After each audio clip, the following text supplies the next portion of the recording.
siya. Dito ako napadpad sa Nueva Ecija, Science City of Muñoz.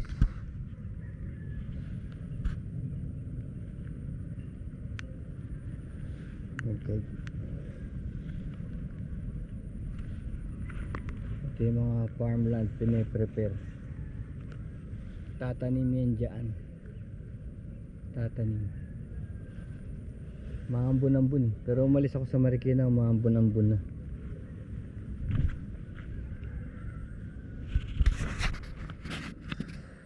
Yan.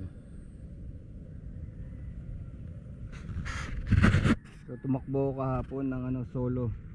Maambon na rin sa Marikina. Tumakbo ko ng mga 185 kilometers gamit si Rouser 200. Mabilis yung takbuhan pero malayo pa rin talaga to. Estimate ko rito pinakamabilis ko sana kung hindi ako naligaw 155. Kaso banda ron sa may Cabanatuan nagkaroon ng detour, ginagawa daw ko yung Pan American Highway, pero pinakanan kami papuntang Dingalan. Tapos hindi na ako nakalabas doon sa ruta na yun, dito sa pakanan na papuntang Dingalan, hindi na ako nakalabas. Napasobra ako ng ng 30 kilometer papuntang Dingalan. Kasi nagulat ako, ang alam kong papuntang Dingalan lubak-lubak, pero hindi na pala ngayon. Sementado na. Nagulat na lang ako bakit pataas na siya. Pataas na ng bundok yung road, tapos nakalagay Barangay Malate, Palaya City. Palaya City ang pangalan. Palaya City. Hindi na to yung sabi ko hindi na to yung Nueva Ecija, kasi malapit na ako sa Nueva Ecija sana. Punta sa Cabanatuan, Nueva Ecija na eh.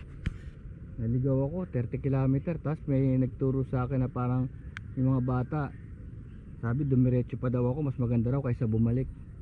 Yung pala balak ng mga bata paikutin ako sa Rizal, Bungabon, Rizal, ganyan.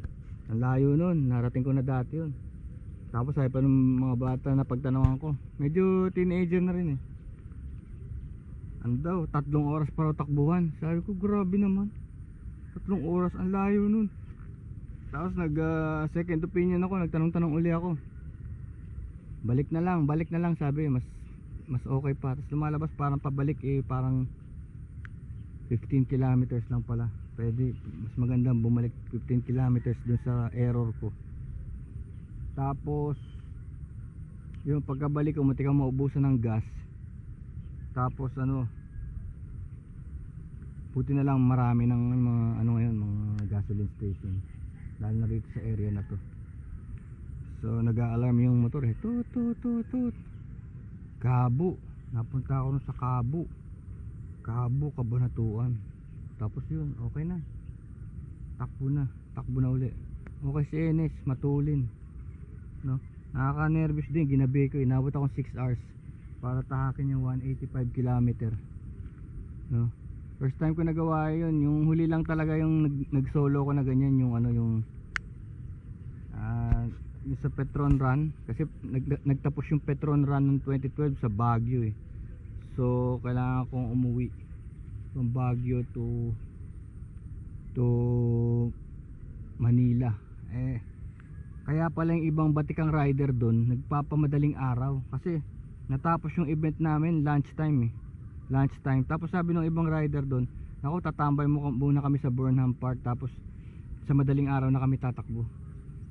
It's best talagang tumakbo ng madaling araw, kasi pagka ordinary hour na ganito, sayang lang eh. Mauubos lang oras mo, tsaka mabibwisit ka lang, kaka-overtake, kakasingit, ganun ang haba-haba. Isipin mo yung Baguio, ilan yun? Nasa 300. Isipin mo, titira ka ng 300, tapos singit ka na singit in various weather conditions, no? Tapos in various weather conditions, tapos singit ka pa na singit, no? Ang gulo-gulo, asang init pa, minsan gugutumin ka pa. Tsaka I'm talking about an extreme minsan sobrang init, tatakbo ka, hindi ka gaya na madaling araw, wala ka ng problema na ganun. Kailangan mo na lang talaga yung utility light, yung LED lights, extra LED, auxiliary LED. Yun na lang kailangan mo para para makita mo yung gabi. Meron akong ginawa dyan sa motor ko eh. Ano, gumana naman siya, kaya lang hindi siya pulido eh, naka-X eh, naka-X. Nung in-install ko, nakita ko yung mga LED niya naka-X. Kaya gumana siya, kaya lang kulang eh, no? Doon sa gitna ng X, walang masilayan. Pero gumana siya. Ewan kung i-adjust ko pa yun. Kasi yung isang video ko na X Night Rider, ano eh, nag-hit eh. Ang title niya X Night Riding, X Night Rider kasi nga X. Pero actually hirap siya gamitin. Pero nakarating naman ako dito. Iba talaga ang farm life. Farmville, farm life. Siyempre sa palengke dito, mga products din nila, products din ng Nueva Ecija. So makakita ng mga ginagamit, yung mga knife na ginagamit sa farm. Marami sila rito, gumagawa sila mga itak. Tapos yung ano yun, yung mga handle doon, yung pang handle ng kalabaw, yung sungay ng kalabaw, yun ang handle. Mura lang dito. Kung sa Maynila makukuha mo yun ng 500, 600, dito makukuha mo lang yun ng 250, 300. Yung mga bolo, yung mga jungle bolo, knife na ginagamit nila.